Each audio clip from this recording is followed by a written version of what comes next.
It takes a brave and independent mindset to go tiny. If you are trying to figure out your tiny pivot, this podcast is here to inspire and connect you with the other unconventional, gritty, inspirational people within this community.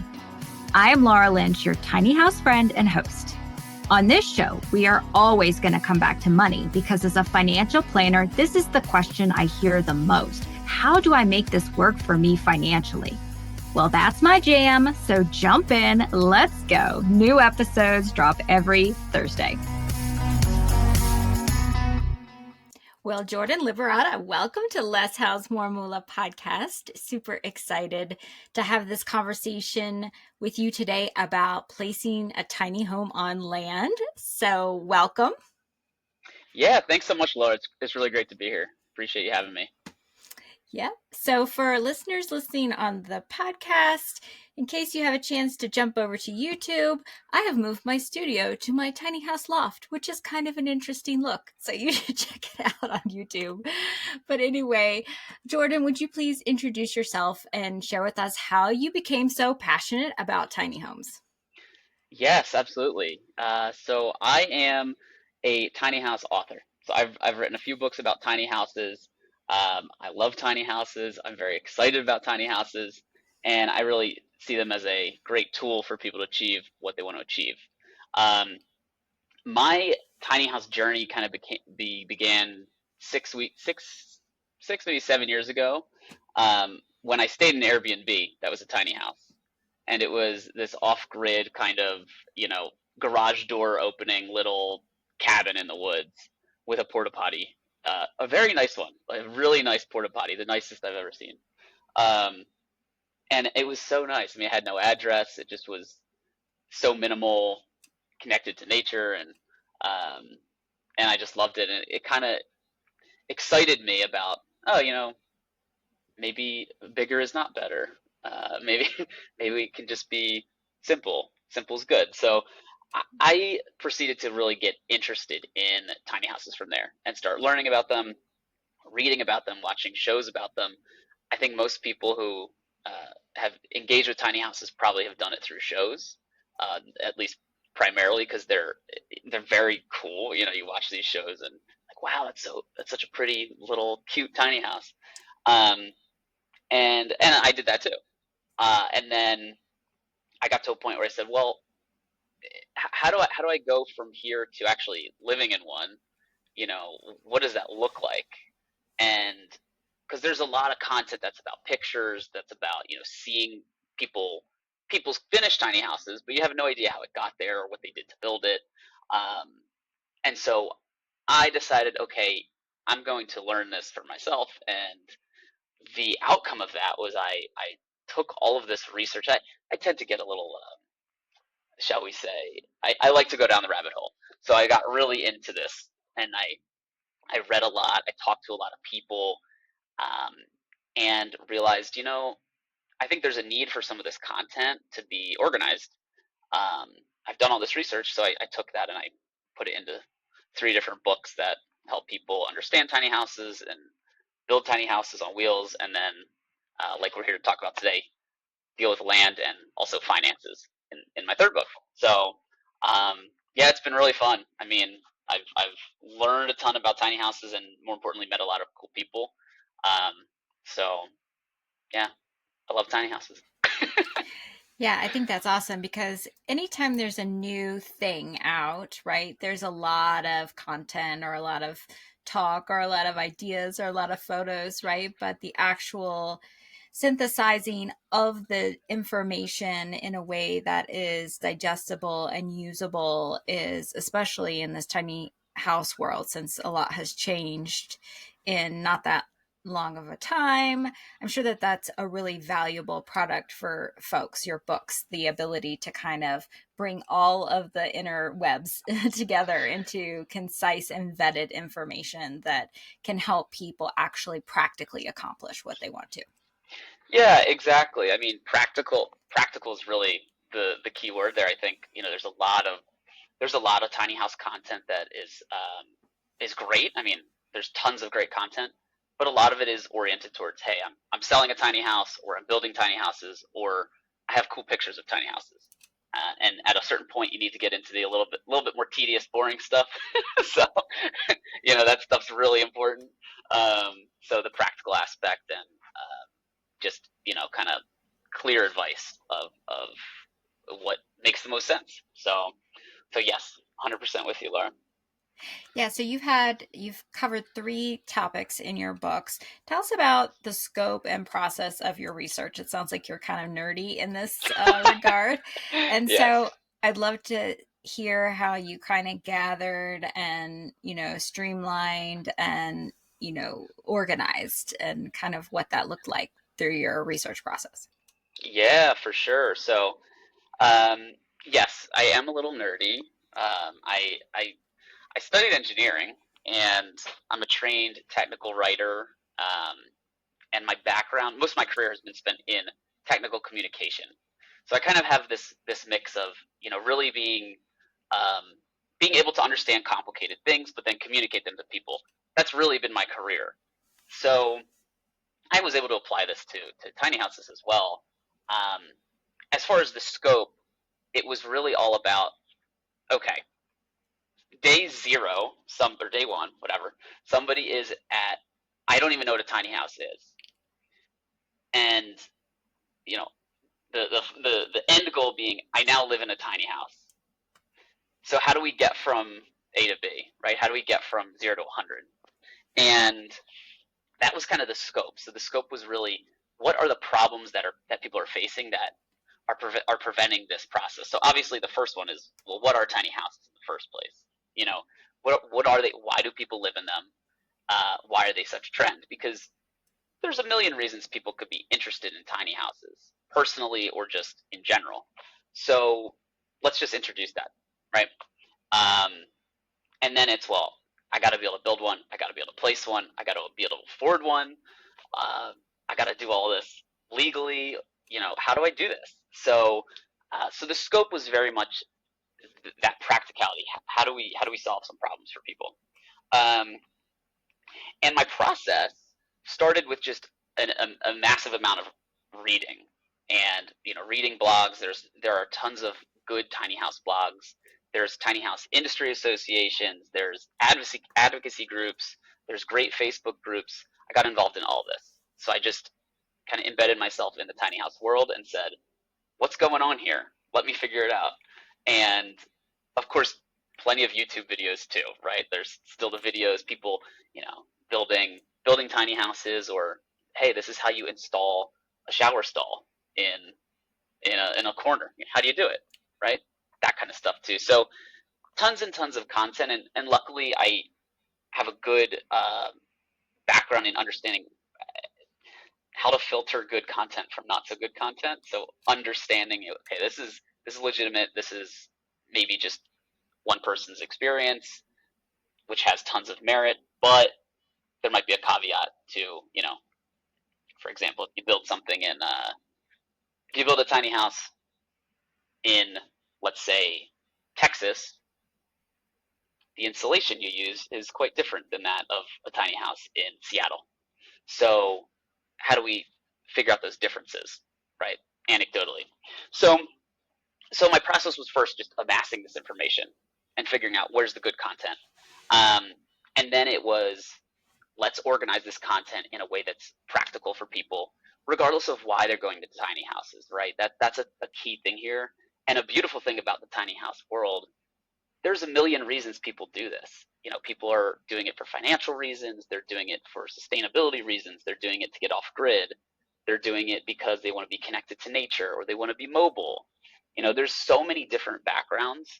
So I just said, well, tiny house is kind of the unifying factor here. Let's focus on practically how to get people into tiny houses.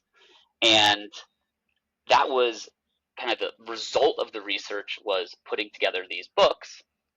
And I then took that back to the community and said, hey, I need architects to review this. I need people in real estate to review this. I need people who've done tiny houses to review this. So making sure that the research I did was peer reviewed and checked, making sure that it's good. I mean, that's the whole point, is making sure that people actually get help from this stuff. So, um, yeah, I mean, that's kind of it, Laura. Not nothing, not rocket science, but thorough, I'd say. Yeah, and that's really cool because it's not just your experience or the experience of a couple people. It's really a collection and a collation of all of the Yeah, data, and then using experts in the field to review before it goes out. I think that's, probably the most academic, right? yeah. Tiny house writing that's out there. So that's awesome. So let's zero in a little bit on your research and what you learned about selecting land for a tiny home, hmm um, as you were, writing that third book and thinking about, placement. What did you learn specifically about that idea? Oh yeah, yeah. There's where to begin. No, I think with with land. Well, firstly, it's really hard. It's the hardest part of this whole process was what I learned. Um, I have plenty of stories from people, but I conducted a survey. Nothing formal. I mean, I did it on Facebook, right? I did a big tiny house Facebook group and basically said, "Hey, what's your biggest challenge with tiny houses?" Um, Number one response was affordability. So that's a big category. Number two was finding land and zoning. So navigating the process of, if I build a tiny house and I store it in like a warehouse, where do I actually put it? That was the second biggest problem, ahead of how to build it, ahead of all the design questions, right? That was it. So it was clear. It's clearly a quite a problem. So that was my big thing I learned about it. The second thing I learned about it is a little bit more um, optimistic, which is that the thing that makes it complicated is actually the thing that makes it possible to have a tiny house, which is zoning is not consistent. So if you look, for example, in Europe, zoning is at a national level. I know we'll talk about what zoning really means, but basically the in Europe they say this is what you're allowed to do nationally. So, for all of France, let's say. And that's it. That's the law, right? So that's what you can do. So if your country doesn't allow tiny houses, well, too bad. Here, it's decentralized. It's all at a local level, which is quite difficult to navigate, but it leaves a lot of gray area, a lot of room to actually find a place to put a tiny house. Um, so for those who are willing to do the work and willing to build the relationships needed to do that, it's very possible. It's really it's very possible to place a tiny house in a way that's consistent with your local zoning law, and and to do it by the book. We could certainly talk about doing it not by the book and going around everything. That maybe is a whole different thing entirely, because plenty of people do that, and it comes with real risks, but it comes with advantages too. So there's kind of the, do you want to go by the book versus do you want to just go kind of just go rogue and say, you know what, I might not, I won't get caught. But you have to ask, like, what's it mean? What's that actually mean for you if something goes wrong? So yeah. Yeah, awesome. Yeah, I think that you're so right there. It's just like so many other, regulations and laws in our country that are so disparate depending on where you are. And so if you find the right place, then, you can have you can have a unconventional life there. It's just a matter of finding the place that's going to be easy or legal or Yeah. nobody's going to enforce any rules, Right. which is the kind of the gray area you were talking about. So let's define for listeners who may be new to this topic. hmm Let's define zoning, building codes, and we'll get into some of the building standards used from tiny home builders too. But can you define zoning and building codes and help us understand what is the difference? Yes. So zoning and building codes go hand in hand. They're kind of like siblings in this process. To start with, zoning is all about land. Building codes are all about construction. So zoning, let's take, you know, imagine your county, your county or your town or city. What happens is they take all the land in the county, they divide it up into little parcels or plots of land. That could be, a tenth of an acre to 100 acres, whatever. But they have these plots of land. They then assign each land, each parcel, excuse me, to a zone. So a zone could be industrial, agricultural, residential single family, residential multifamily, um, retail. There's tons of different options. Those are just some examples. It's different everywhere. But basically, they're saying, okay, each parcel of land, you're allowed to, it basically falls into this category. And then within that category, they have an ordinance. The ordinance says this is what you're allowed to do within that category. So, you know, single family home, you're allowed to have a home there for a single family. You have to follow these specific rules, such as where the house is placed on the property. You can't have more than 20 people living in this house, something like that, right? So basically, at the high level, zoning is the local municipality divides the land up and then says this is what you're allowed to do with this land based on the categorization of it. And so it's land use. Like, they Yeah, get to more or less, yeah. decide how land is used. So a tiny house, is it a single family home? Ah, great question. Who knows? That's the beauty of it. And I know it's kind of intimidating to say it that way.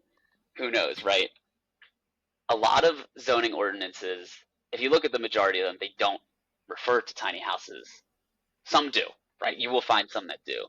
And those are great because they've worked with tiny houses before, but many don't. So, you look at a zoning ordinance and you find it directly from the department or on the website of the local government.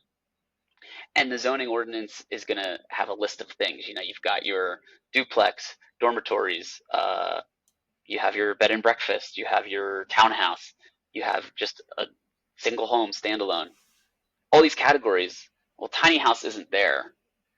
And it begs the question, if you have a tiny house on wheels, especially, it begs the question, is this a house? Or is this an RV? Or is this neither? And that question does not have a universal answer. And in fact, there are ways to make your tiny house an RV specifically, if you want, um, which means now it will be treated by the law and by zoning boards and building councils as an RV. So you have to weigh the pros and cons. Do I want it to be an RV? Because you can, right? But then it's not a house; it's an RV. So it kind of is this gray area. It's this gray area. So to your question, is it a single family home? It depends on what the local government has to say and really what you agree on with them.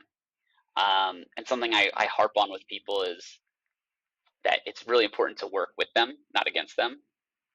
You know, you gotta collaborate. It's good to find places that want people living there. Um, Typically, rural areas trying to, draw in people. They want to work with you. They want to stimulate their economy. They want to have more residents there, and there's some flexibility. So you're looking for those places that are flexible, and then working with them and saying, hey, we're gonna. They might change their zoning ordinance to include a tiny house for you. Probably not right away, but they might do it, after you've done it, after you've been there for 5 years. But they might say, you know what, to us, this is a single family dwelling, and we're just going to give you a special permit to allow it to be on wheels, or to allow it to not to be so small, to be 300 square feet. Um, so yeah, it's kind of a gray area. Yeah, it's interesting because at some point, somewhere in the history, people had to put manufactured homes in those Yep. categories, right? And you'll find that there are certain zones where manufactured homes are allowed and certain zones where manufactured homes aren't allowed. So even when you break down residential, you'll find different allowable land uses in residential based on what the municipality and those people voting people into power and all of Yeah. that are allowing and content with in their area. There's certain lots of residential zones where you can't have a manufactured home, right? Right. So yeah, so it's kind of tiny homes are maybe following that history of what manufactured homes went through, being that they showed up on wheels too. Mm-hmm. Yep. And they're still and tiny homes are still fighting to get written into the zoning. Yes. Yes, for sure. And it's the trend is positive in general for tiny houses. There's like you're not seeing you're not seeing places often going away from tiny houses. They're typically moving towards it. But for anyone listening, you might be the first person to talk to your local municipality about tiny houses. It's possible. You might be the 100th. So it kind of depends, but there is definitely a positive trend, and there's trends in zoning. There's also trends in building codes, which I haven't even gotten into, but there's positive trends in general. Yeah, awesome. So go there. Building codes. Help us understand that. Yes, so building codes. So zoning's about land. Building codes is about the building itself. So the actual construction. Um, there are tons of different kinds of codes. So there's the IRC is the is really the main like residential code that houses are built upon. But you also have codes for plumbing, for electric, for fire, for wastewater. There's codes for tons of stuff, and this is really just, I mean, at its core, in a completely perfect world, this is 100% about safety. So it's about making sure that homes are built safely, the people living in them can dependably be there and know that it was constructed properly, right? It's kind of the local government saying, you know what, we have validated that this is a legitimate building. So that's why it's there. So it's not something to be ignored. I think that's another important aspect for people who are deciding, well, do I go by the book or do I kind of go on my own? Um, please don't lose sight of the safety element of some of this, because it is quite tedious to deal with. Your building, your planning department who manages building codes and your zoning department. It can feel tedious. You're like, oh, this is too much. Um, but don't build a structure that's going to collapse. you know, like, like don't build a structure that's going to have an electrical fire. These things matter a lot. So yeah, that's just a quick caveat. But the building codes are really fundamentally a safety measure, and the the way that they work is you have kind of a council, the ICC, it's called International Code Council, and they every 3 years they publish a new set of codes. We're actually in a year that they published. So 2024 has a new set of codes. Um, they then they kind of create the code, but it's not enforced down to the local level. It's rather adopted by the local level. So states adopt the code, and we're just talking U.S. So if we're talking, other countries, they have their own code. But in the U.S., the states adopt the code. Last I checked, 49 states plus DC adopt the code. Wisconsin doesn't. Last I checked, um, it's similar, but they have their own. So you're already kind of starting to see, okay, we're getting kind of localized, right? This is just how it is. Um, and so those states adopt the code, and then some states say at a local level you can adopt the code as a county or a city, or not. You can have your own as well. So some cities have their own building codes. So basically, you've got these standards, you've got these codes which apply to different standards, and then that gets adopted down to the local level. So for anybody trying to figure this out and who's like got their head spinning after what I'm talking about, all you need to do is and go online and Google building codes in my state, or Google IRC, and go to the .org website, that is the ICC website, and just get accustomed to how it works. You'll see all these different code options, and it's tedious, but it's not rocket science. It's not written in a way that's super complicated. It's just, I mean, imagine writing a whole book about how to build a house. There's a lot of content, but it's organized quite well. It's a digital library for you. Um, so yeah, the building codes are essentially that way of saying this is how to build the house in compliance with what we have determined as a kind of council makes sense and is safe. And so, is there a building code for tiny houses? Yes and no. Yes and no. So building codes in general apply to any dwelling. So, uh, you have your building code, your IRC. Most states right now are in 2018, IRC 2018 or IRC 2021, because it takes time for the states to actually adopt the new code. And a tiny house, everything applies to a tiny house. Like, how do I put it? If you're building a house, you have to follow the code. If you're building a tiny house, you also have to follow the code. That doesn't change.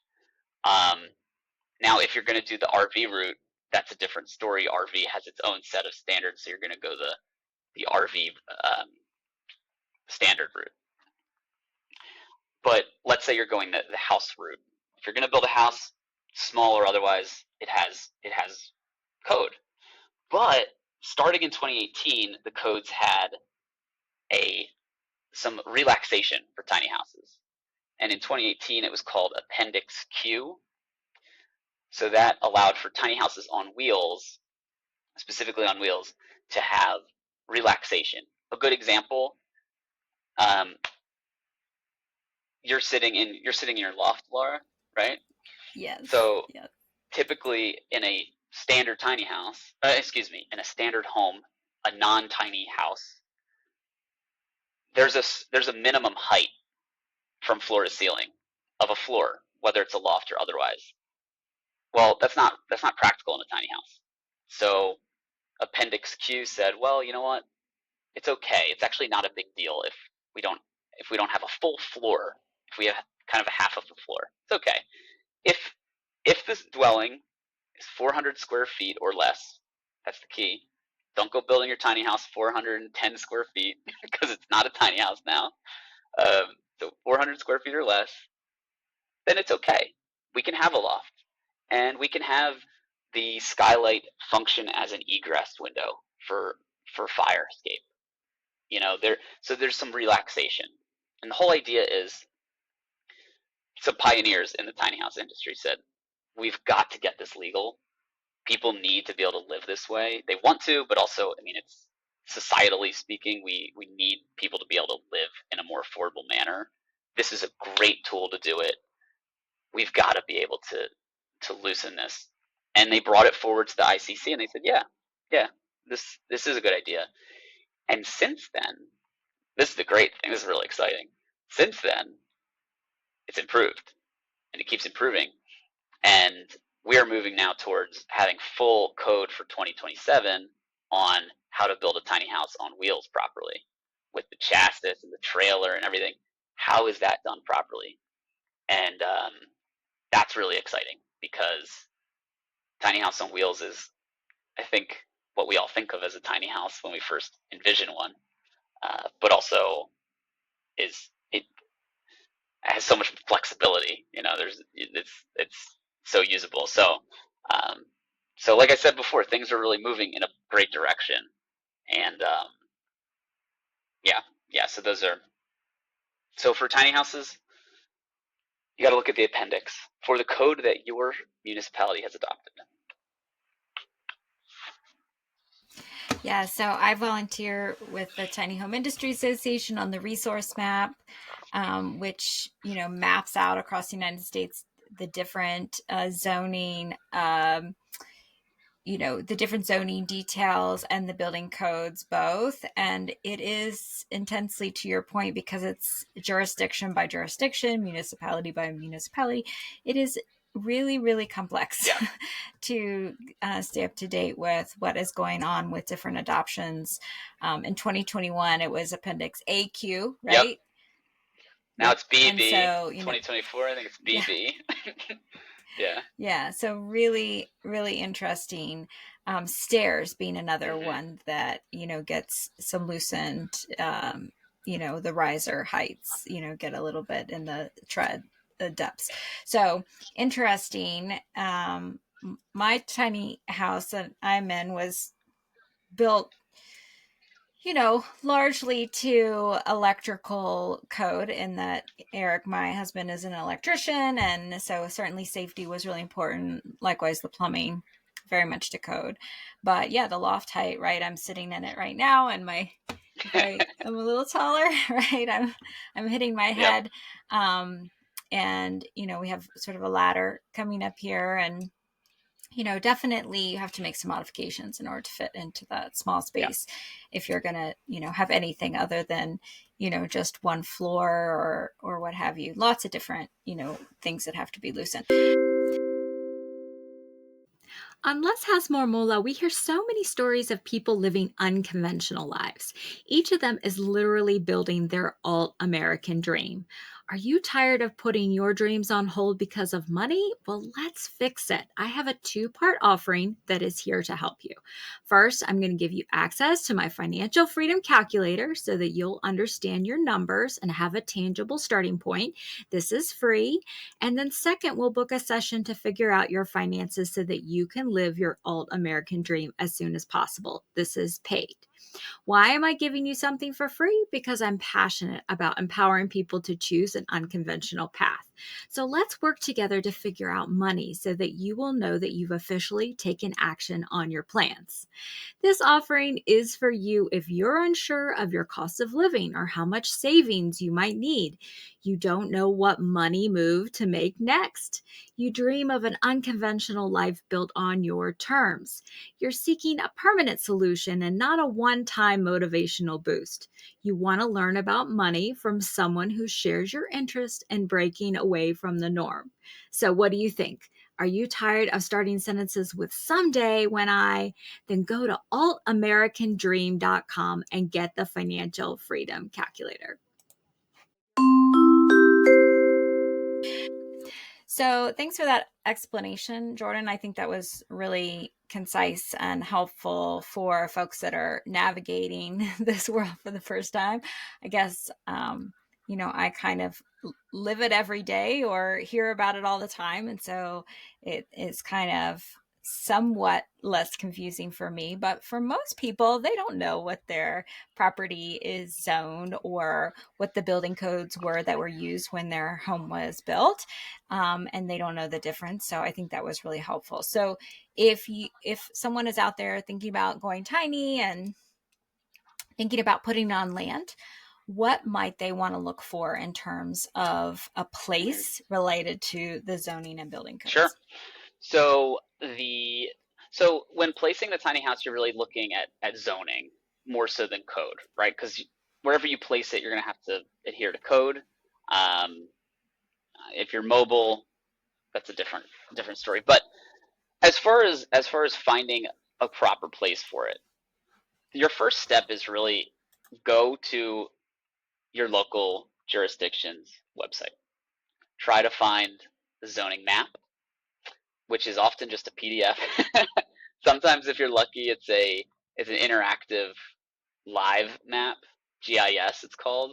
Um, so you might even look for a GIS link on the website. But typically, from what I've seen, it's not that. Typically, it's just a PDF with color coded, agricultural, residential, retail, etc. school zoning. So you're looking for that, and simultaneously you're looking for the ordinance, the zoning ordinance. So the ordinance says, okay, we've got these zones, you have the map, but just because it says single family, what does that actually mean? So the ordinance explains what that actually means. So you're looking for both of those on the website. Um, that's your first step. Just read it, take your time. It's often large, but it's often, again, it's readable. It's not. I don't want to say it's simple because I don't think it's necessarily simple, but it's not so complex that if you don't scan through, look for what you're actually trying to find, which is residential, or sometimes mixed use, even agritourism type zoning.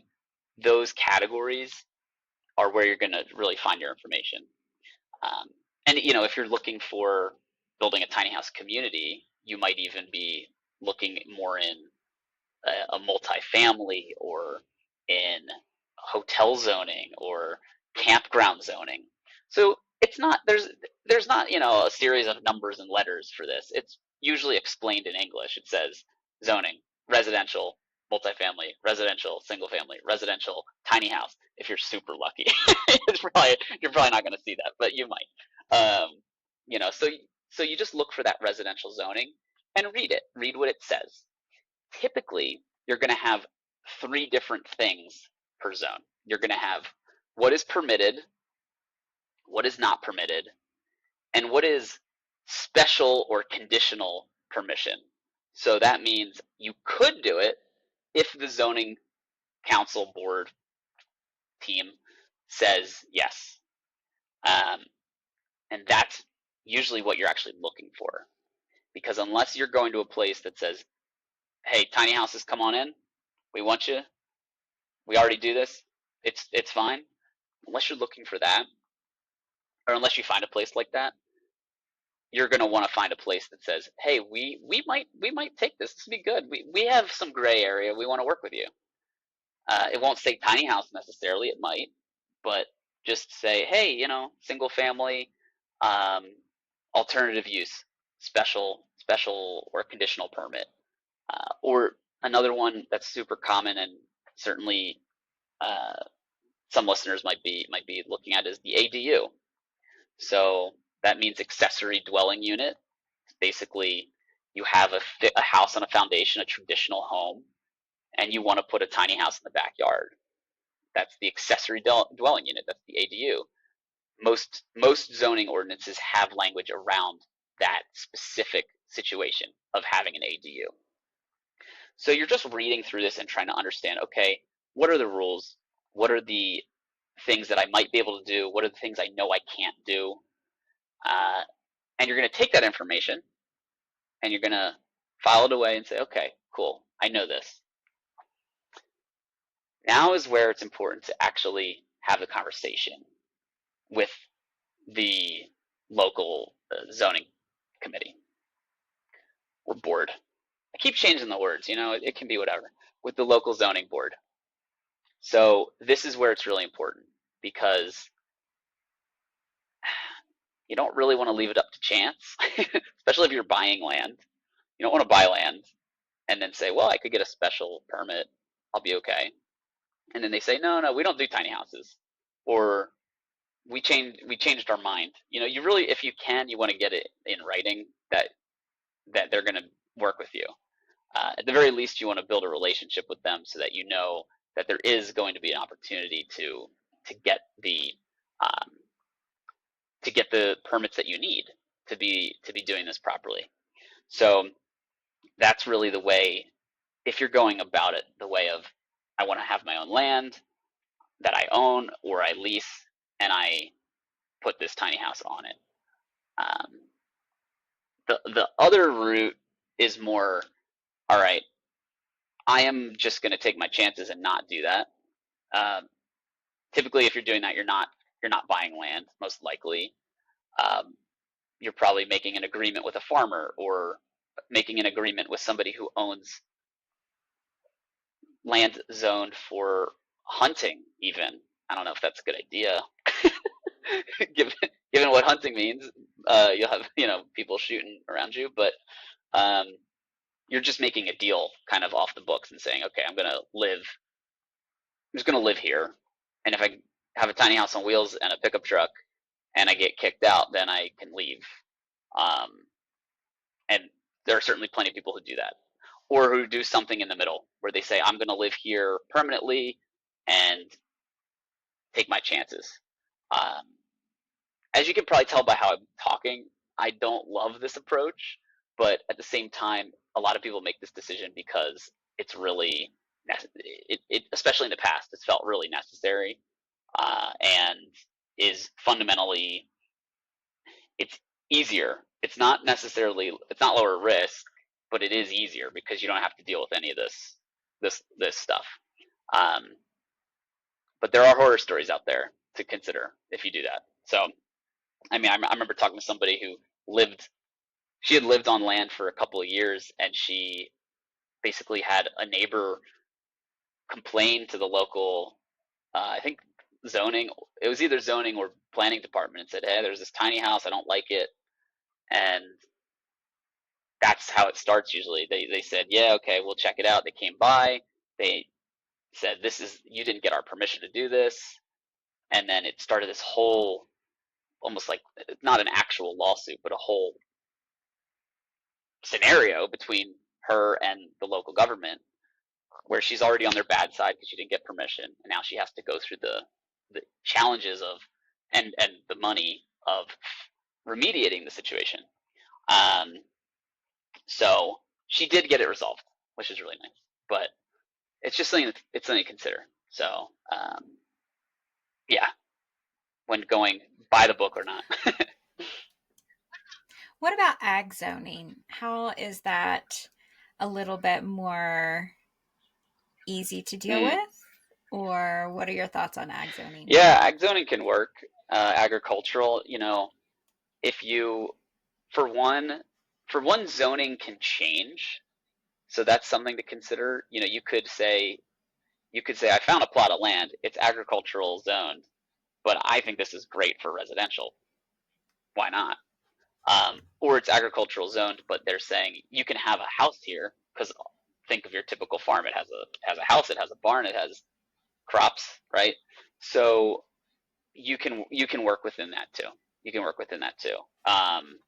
It just comes down to the local municipality what they say, and you know, same with like anywhere you see ag tourism, that's typically a good sign because that typically means that they really want people to build rural economy, and they want people there. They want to bring other people in.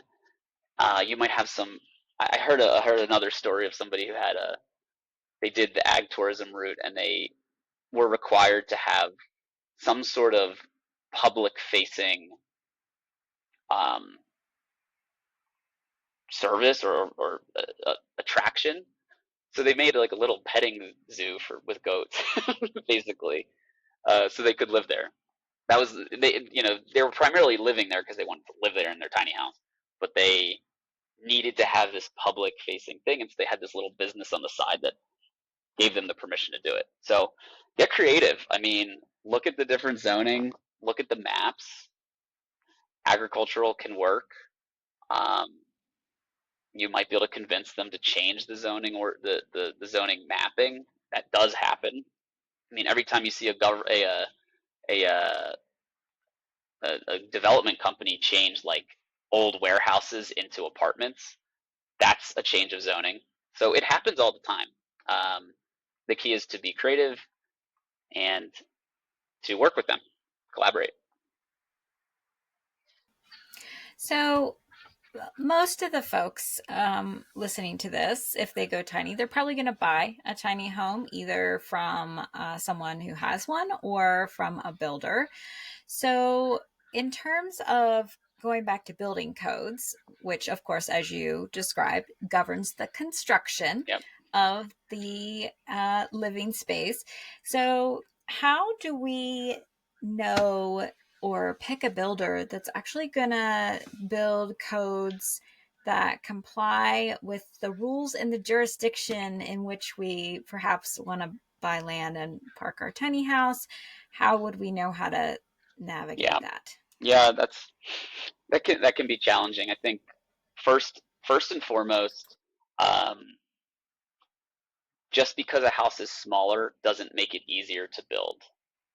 So tiny houses come with their own set of challenges from a construction perspective, especially on wheels. It's a whole different ballgame. So if you have, I, I've heard this too many times of somebody just getting their tiny house built by a person with construction background who's not done tiny houses before, and they end up with a house that's way too heavy, especially if it's on a trailer. Um, it's different. It's different. So, but it is still a house, so it still requires expertise. So definitely, you know, do your due diligence when selecting somebody to buy your or to build your tiny house. Um, if you're having it built from scratch. Um, Secondly, as far as the building code question itself, um, you got to kind of ask, well, what's my goal? What are my plans here? If you know you're going to put it in a certain place, get an idea of the different building codes that they use in that area. If they're IRC 2018 versus IRC 2024 versus they have their own, find out what they are, and then communicate with that. Communicate that to your builder, and make sure that they can and will comply to that. When you look at the tiny house industry, there's a lot of tiny house specific construction companies that have been around and more that are popping up.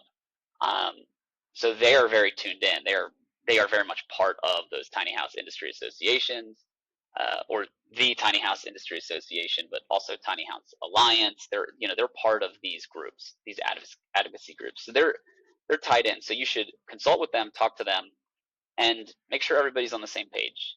Um,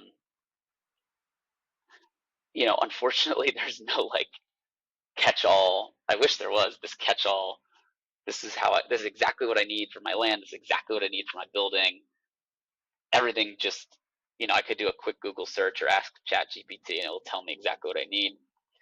The reality is you got to take ownership of that project and manage the project, even though you're not building the house. Manage it and make sure that just I know exactly what the local municipality needs and or requires, and I know my builder is going to build in a compliant way to that. Yeah, that's great advice. I think, the very first step in the going tiny process, if you're going to be fixed or permanently placed or semi-permanently placed, is to understand where and to research your where and understand the zoning, understand the building codes that apply, talk to your builder about that. And everything comes down to, because the jurisdictions are so um, have so much control over the rules, specifically in that area, and there's not a universal anything. You have to really figure out the Yes, where first and foremost. 100%. Yeah.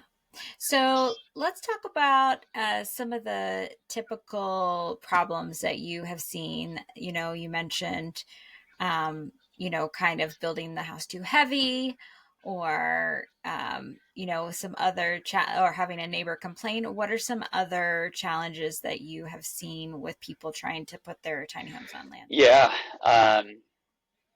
Well, I think a problem that is a, a common problem kind of ties to what you just said, which is know your where. I would say know your why. You got to know why you're doing this, um, because the chances are you don't want to live in a tiny house just because you like the idea of a smaller house. Period. No other reasons, right? Chances are it's a tool being used to achieve something, whether it's financial freedom or being tighter with nature or more mobile. Right? There's reasons you're doing this. I think a typical problem I see is people get very fixated on the tiny house and they forget what motivated them to do it in the first place. we all do this. I do this. Everybody does this. When we get into something, we're like, hey, I really have this vision of what I want. I think I found the way to get there. And sometimes we lose course because we get too focused on that next step. In this case, getting the tiny house. So I think that's a common problem for people because you'll see people really get too specific, which really limits their ability to find land. If you want to be, let's say you decide you want to have a tiny house and but you want to be within 1 hour of Chicago, you're you're probably not finding a place to put one. You're now in an urban and suburban area. Chances are you're not going to find that, right? Um, but if your reason for wanting to be in Chicago is you've always lived there and that's it, maybe it's worth challenging that and saying, well, I don't necessarily need to be in Chicago. Now, if your reason for being in Chicago is your grandchildren live there and you want to help with that, well, that's a really good reason. And I think it's important to just ask yourself what's more important in this whole ordeal. Is it having the tiny house? Is it the other things in my life? Right? Like, what's the most important thing? And once you do that, and you sit down with yourself and with your partner and your family, and you understand, okay, this is actually what I'm trying to achieve, then you can be much more flexible with how you achieve it. You can realize that, oh, I could cross that state line. It's not a huge deal to cross that state line, especially if you're on the East Coast where states are smaller. Um, you can say, oh, you know what? Maybe a tiny house on a foundation will work. Maybe I don't need it to be on wheels. And when you relax your needs, you open up a lot of opportunity for finding land. So if you know your how, then you can know your where, and then you can find land. I love that. You're singing my song. It's all about values, right? And figuring out what is, deeply most important to you. And, tiny houses are, very romantic ideas for some of us who have been following it on HGTV or whatever. And it seems, they're also perfectly beautiful Yeah, and clean. Right? But the reality is, it is, still quite complicated to figure out the process. And maybe it isn't, 400 square feet, but maybe you would be, well served by a condo, or maybe you would be well served by, a historical home that was built at 900 square feet. Or, lots of my clients, have more what I would call regular size homes, but they understand what their motivations are, and they're just building an intentional yeah, life, instead of just sort of buying as much house as they can afford because that's what you're supposed to do. So I love that we can kind of expand our opportunities beyond just the really iconic and rigid and sometimes very difficult, challenging path of finding a place where you can legally, safely, and forever put a tiny home, and instead think about what are all the other living options. I mean, I've got people in my community living in shed combos and earth ships and yurts yeah, and all kinds of things, and of course all of those are equally complicated from a legal perspective, but there are just a lot of different ways to live an intentional life. And it doesn't necessarily have to be a tiny house, but if it is, you got to yeah, root in to what you're really trying to accomplish. And you got to stay true to that and keep focused on that, because it is a little bit of a gritty for sure, process. for sure. Awesome. Well, Jordan, thank you so much for all of those great explanations and really breaking all of that down. Would you please share with listeners where they can find you, where they can find your books, where they can follow along on the work that you're doing in the tiny For home sure, space? yeah. So you can find my books by going to Amazon and looking. You can type my name, Jordan Liberata. You could also search Tiny House Practical, which is the book series. These three books. You don't have to read all three of them; they're not really in order, but that's the series, Tiny House Practical. I also am on tinyhousepractical.com, which is my website. And feel free to just reach out to me at jordan@tinyhousepractical.com, and I'll get back to you. Yeah. Awesome. Well, Jordan, thank you so much for your time today. It was super great having you on to explain these really foundational pieces of understanding what's going on in the legalization world and helping people move forward with their dream of tiny living. Super helpful. Thank Thank you you, so Laura. much. This is so fun. Hey, thank you for taking the time to listen to Less House, More Moolah. I have another free resource on my website for you, the Unconventional Values Quiz.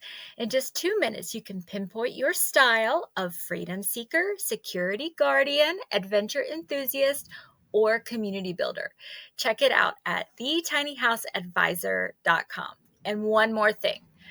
Podcasts don't have algorithms like social media does. They only grow by word of mouth and reviews. If this podcast is helpful to you, would you please post a review on your podcast app and tell a friend who is trying to live a values based life? It would totally make my day.